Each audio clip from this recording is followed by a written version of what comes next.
যারা নির্বাচনকে বিলম্বিত করতে চায় তারা গণতন্ত্রের শক্তি নয় বলছেন বিএনপি নেতারা। বিষয়টি নিয়ে এটিএন নিউজের নিয়মিত আয়োজন আমাদের কথা অনুষ্ঠানের আজকের পর্ব। আপনাদেরকে স্বাগত জানাচ্ছি আমি সাইমুম জান্নাত প্রভা। দর্শক, এ বিষয়ে জনসাধারণের মতামত শুনব, তবে তার আগে চলুন দেখে আসি এটিএন নিউজে প্রচারিত একটি প্রতিবেদন।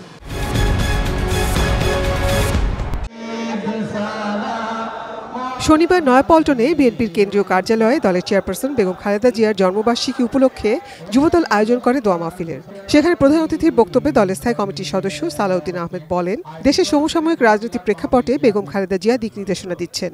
তার নির্দেশেই আলাপ আলোচনার মাধ্যমে গণতন্ত্রের পথে হাঁটছে বিএনপি। গণতান্ত্রিক রাষ্ট্র নির্মাণ করতে হলে ফ্যাসিবাদ বিরোধী শক্তির জাতীয় ঐক্য প্রয়োজন। আজকে যারা গণতন্ত্রের বিরুদ্ধে বিভিন্ন রকমের বক্তব্যের মধ্য দিয়ে নির্বাচনের বিষয়ে শঙ্কা প্রকাশ করছে, তারা গণতন্ত্রের পক্ষের শক্তি নয়, তারা বাংলাদেশের মানুষের পক্ষের শক্তি নয়। তারা হয়তো কোনো না কোনো কারণে নিজের কথাগুলো ইনিয়ে বিনিয়ে বলছেন যাতে করে নির্বাচনকে বিলম্বিত করা যায়, কিন্তু বাংলাদেশের মানুষ ঐক্যবদ্ধ। যারাই বিভিন্ন রকমের কুযুক্তি উত্থাপন করে গণতন্ত্রের এই যাত্রাপথকে কণ্ঠকাকীর্ণ করতে চাইবে, তাদের বিরুদ্ধে বাংলাদেশের জনগণ রুখে দাঁড়াবে। এদিকে জাতীয় প্রেস ক্লাবে জুলাই গণঅভ্যুত্থানের বর্ষপূর্তি উপলক্ষে ঢাকা কলেজের প্রাক্তন শিক্ষার্থীদের আলোচনা সভায় বিশেষ অতিথির বক্তব্যে রুহুল কবির রিজভী বলেন, দেশে গভীর ষড়যন্ত্র শুরু হয়েছে।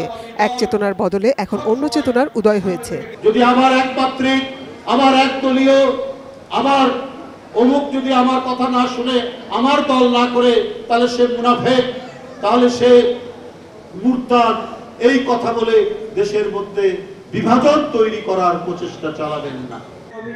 প্রধান অতিথির বক্তব্যে দলের স্থায়ী কমিটির সদস্য ডক্টর আব্দুল মুইন খান বলেন, সব রাজনৈতিক দলকে ঐক্যবদ্ধ হয়ে একটি গণতান্ত্রিক দেশ গঠন করতে হবে, যাতে শহীদের মর্যাদা অক্ষুণ্ণ থাকে। নির্বাচনের দিনক্ষণ তারা উল্লেখ করেছে, যেটা পরবর্তীতে আমরা আশা করছি নির্বাচন কমিশন নির্বাচন শিডিউলের মাধ্যমে নির্দিষ্ট করে দেবে। আপনারা একসঙ্গে ঐক্যবদ্ধ হয়ে একটি গণতান্ত্রিক বাংলাদেশ আগামীতে গঠন করবেন, যে বাংলাদেশে আমরা শহীদদের পূর্ণ মর্যাদা দেব, যারা আহত হয়েছে। Nazia Afrin, ATN news, Dhaka. ইনশাআল্লাহ আমরা এতক্ষণ প্রতিবেদনটি দেখলেন, এবার চলুন দেখে আসি কি বলছেন সাধারণ মানুষ।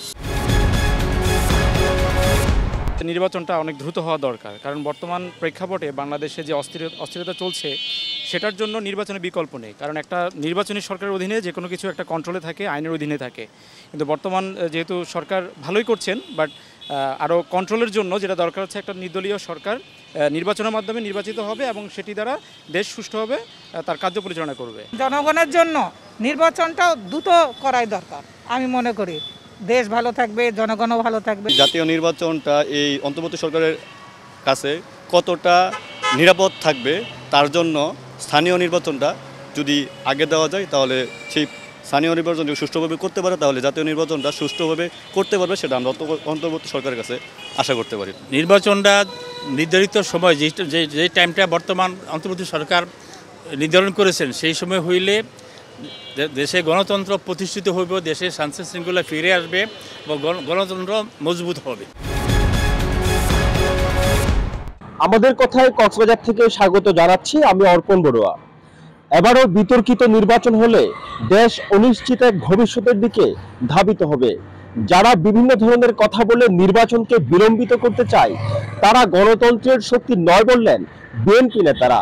আমাদের কথায় জানবো এই বিষয়ে কক্সবাজারের সাধারণ মানুষ কি বলছেন।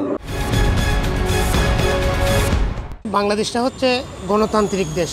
এই গণতান্ত্রিক একটি দেশে দীর্ঘদিন যদি ভোট না হয়, নির্বাচন না হয়, তাহলে দেশে কোনো ধরনের বিনিয়োগ স্থিতিশীল হয় না।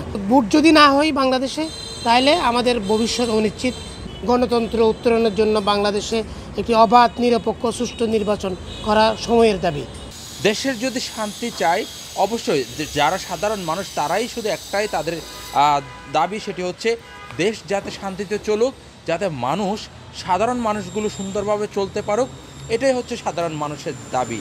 এবং নির্বাচন হলে যদি নির্বাচন হয় তাহলেও তাদের একটাই দাবি, শান্তি চাই। আবার নির্বাচনের আগে যে সংস্কারের কথাও বলছে, সেটাও যদি হয় তাহলে সেটাতে কিন্তু সন্তুষ্ট সাধারণ মানুষ। সুষ্ঠু এবং অবাধ নির্বাচন হোক এবং চক্রান্ত যাতে না হয় এবং এই নির্বাচনী ধারায় যাতে একটি সুষ্ঠু অবাধ এবং নির্ধারিত সময়ে নির্বাচন হয় এমনটাই প্রত্যাশা করছেন বিএনপি। এই প্রত্যাশা নিয়ে কী ভাবছেন নারায়ণগঞ্জের সাধারণ মানুষ সেটি আজকে আমরা তুলে ধরছি আমাদের কথায়। নির্বাচন যারা চায় না অবশ্যই বাংলাদেশের ক্ষতি চায়, কারণ এই নির্বাচন না হলে বাংলাদেশে কখনো উন্নয়ন হবে না, বাংলাদেশে মানুষ ডেভেলপ হবে না এবং বিদেশি ব্যবসা বাণিজ্য এগুলো কখনো হবে না। কারণ একটা নির্বাচিত সরকারই পারে বাংলাদেশ ডেভেলপ করার জন্য, অন্তর্বর্তী সরকার কখনো বাংলাদেশ ডেভেলপ করতে পারবে না। নির্বাচনটা যাতে যথাসময়ে হয়, কারণ একটা পক্ষ তো যাদের মনে করছে যে নির্বাচিত হলে ফেব্রুয়ারিতে নির্বাচন হলে তাদের জন্য অসুবিধা, তারা তো এটা বানচাল করার চেষ্টা করবেই। মানে যথাসময়ে নির্বাচন হয়ে একটা নির্বাচিত সরকারের হাতে দেশটা তুলে দেওয়াই ভালো। এই সরকার যদি নির্বাচনটা সময় মতো দেয়, জনগণের যে আকাঙ্ক্ষা সেইটা আশা করছি জনগণ খুশি হবে। নির্বাচন যারা এই পিছায় রাখার জন্য যারা পায়তারা করতেছে, দেশের মঙ্গলের জন্য না।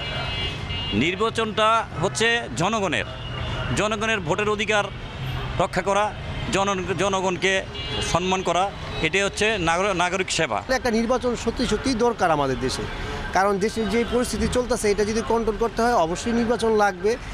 তবে হ্যাঁ, এটা যেই 5 তারিখের যেই ঘটনাটা ঘটে গেছে, আমাদের যেই একটা বিশাল একটা আন্দোলন চলে গেছে, যে ছাত্ররা যেটা করে গেছে, এদের এই কী কারণে সেই আন্দোলনটা হয়েছে সেটার উপরে ভিত্তি করে কিন্তু নির্বাচনটা হতে হবে। একটা নিট অ্যান্ড ক্লিন একটা নির্বাচন আমাদের দরকার। আর সেটা এখন বিএনপি বলতেছে, এটা খারাপ বলতেছে না, এটা নির্বাচন অবশ্যই দরকার, কিন্তু এটা সংস্কার হওয়ার পরে নির্বাচনটা হইলে ভালো হবে। কে ছিল আমাদের কথা অনুষ্ঠানের আজকের আয়োজন। বিদায় নিচ্ছি আমি সাইমুম জান্নাত প্রভা। দেখা হবে আগামী পর্বে। ততক্ষণ পর্যন্ত সুস্থ থাকুন, ভালো থাকুন, সঙ্গে থাকুন এটিএন নিউজের।